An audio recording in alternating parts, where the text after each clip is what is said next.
सबसे पहले तो आपका बहुत बहुत स्वागत है हमारे चैनल फास्ट इंडिया न्यूज में। सर, जैसे कि आपको जानकारी होगी कि अब लोकसभा चुनाव बहुत नजदीक आ चुके हैं, तो इस लोकसभा चुनाव को लेकर क्या कहना चाहेंगे आप? हमारा मुल्क जो 7,53,537 ग्रामों में बटा हुआ है, उस सबका एक मंदिर है और वो मंदिर है देश की संसद का। और संसद में लोग देश के चाहते हैं कि बदलाव हो। आज जिस तरह एक व्यक्ति के नाम पर देश की सत्ता पे काबिज एक पार्टी की सरकार जो आम लोगों के हितों को कुचल रही है, जो खुद जनता के सामने अवरोध पैदा कर रही, आज किसान आंदोलन के पहले सरकार आंदोलन करने लगी, सड़क पे कीले गाड़ दिए गए, सीमेंटेड ब्लॉक रख दिए, रास्ता जाम कौन कर रहा? सरकार कर रही। और आरोप लगाया जा रहा किसानों पर, किसानों से वार्ता की जाती, उन पर अश्रु गैस छोड़ी जा रही, उन पर बुलेट मारी जा रही।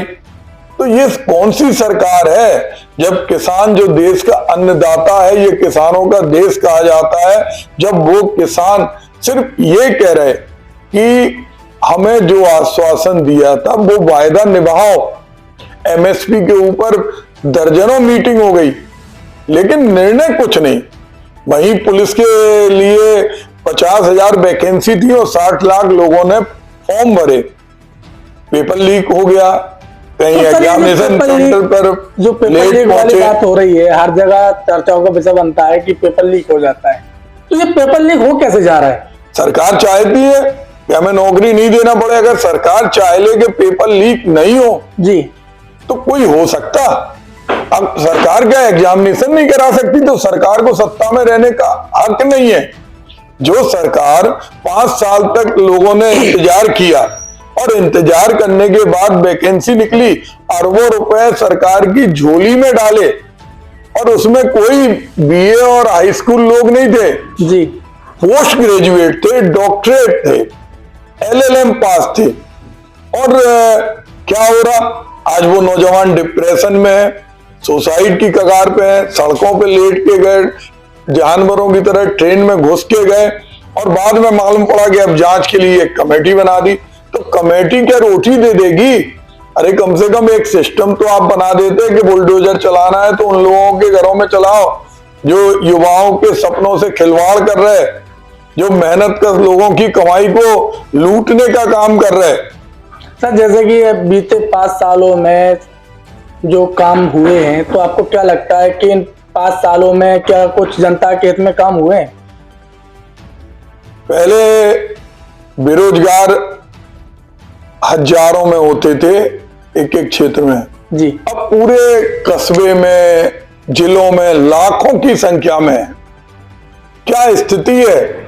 हर 10 घर में से 9 घर में बेरोजगार लोग बैठे हैं और सरकार के पास कोई नीति नहीं है कि उनको रोजगार दें। स्टार्टअप के नाम पे कहा जाता पकौड़े तलो, ठेला लगाओ, पंचर बनाओ, हालांकि वो उनका कहना है कि आत्मनिर्भर बनिए।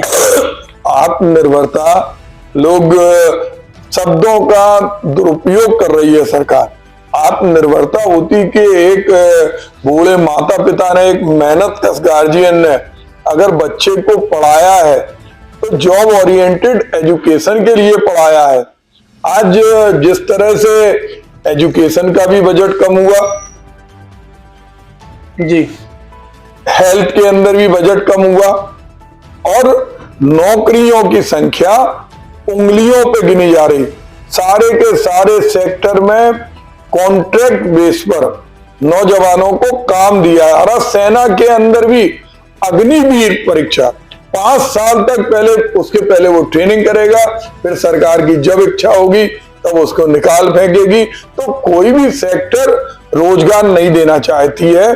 सरकार चाहती है कि बेरोजगारी बढ़े और बढ़ती रहे। सर, जैसे कि देखा जाए आज स्वास्थ्य सेवाएं कहीं ना कहीं देखने को मिलता है कि कहीं डॉक्टर की कमी होती है, तो कहीं देखने को मिलता है कि सरकारी अस्पतालों में स्वास्थ्य सेवाएं सही तरीके से संचालित नहीं हो रही हैं।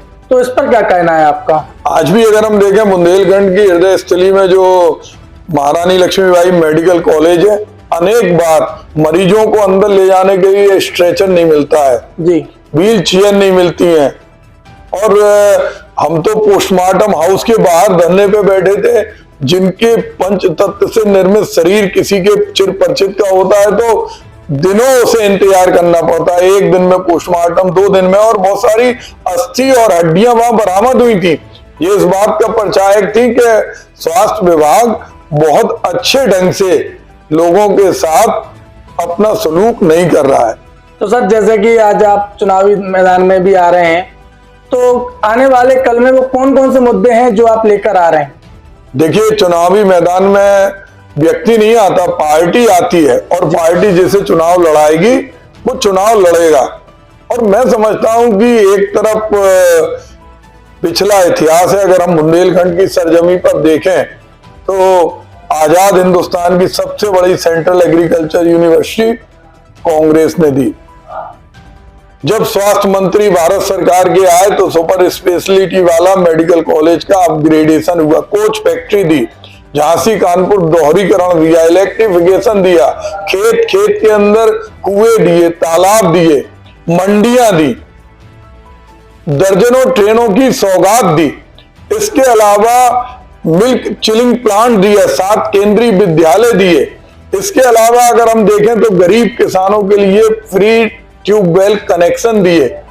दर्जनों ऐसी योजनाएं हैं जिन योजनाओं से अंतिम व्यक्ति को लाभ मिला। लेकिन जब से ये सरकार आई, कभी हवाई अड्डे की बात करके किसी जमीन के रेट बढ़ा देती है, कभी मेट्रो ट्रेन की बात करती है। पिछले 10 साल से सुन रहे मेट्रो ट्रेन आएगा, डीपीआर उसकी बनी नहीं है, नए स्टेशन में उसका कोई प्रोविजन नहीं है। हाँ, एक काम जरूर किया था सरकार ने कि झांसी की रानी की स्टेशन का नाम बदलने का काम किया था, जो हम नहीं होने दिया हमने, और उसको किया। अच्छा सर, कल जो घोषणा हुई आप लोगों की कि झांसी